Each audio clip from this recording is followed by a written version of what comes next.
सोलापूर शहरातील ताई चौक परिसरात एक धक्कादायक घटना समोर आली आहे। 19 वर्षीय प्रथमेश बबन गायके या तरुणाचा मृतदेह वीट भट्टीजवळ मोकळ्या जागेत आढळून आल्यानं परिसरात मोठी खळबळ उडाली। मिळालेल्या प्राथमिक माहितीनुसार प्रथमेशला 4 तरुणांनी सोबत नेल्याची माहिती समोर आली। त्यानंतर त्याच्या डोक्यात दगड घालून हत्या करण्यात आल्याचा आरोप कुटुंबियांनी केलाय। प्रथमेशच्या वडिलांनी आणि भावांनी 4 संशयितांवर गंभीर आरोप करत संबंधितांवर कठोर कारवाई करण्याची मागणी केली आहे। बबन हरी गायके, राहणार रवींद्रनगर ताई चौक।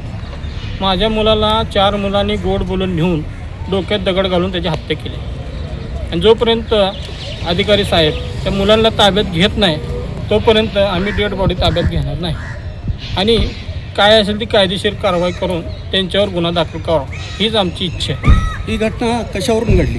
ती मित्र कंपनी आहे, ते रात्री दिवसभर घरी आला नव्हता, ह्यांनी येऊ दिलं नव्हतं।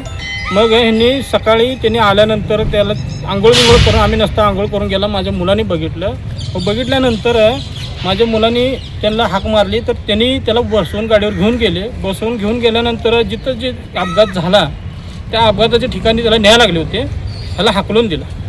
पूर्वी काय वाद वगैरे झाला? वादभीत काय नव्हतं। ही घटना मी बघा 4-4:30ला बघितलं। माझ्या मुलांनी त्यांना 11च्या पुढे नेताना कालपासून घरी आला नव्हता, सकाळी घरी आला। प्रथमेश बबन गायके, वय 19।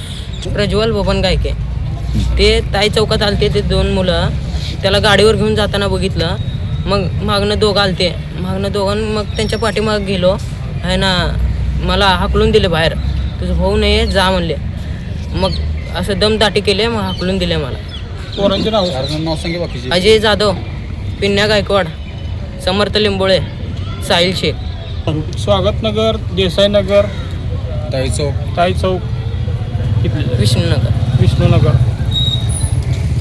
गुरुवारी सकाळी ही घटना उघडकीस आल्यानंतर ताई चौक परिसरात नागरिकांची मोठी गर्दी पाहायला मिळाली।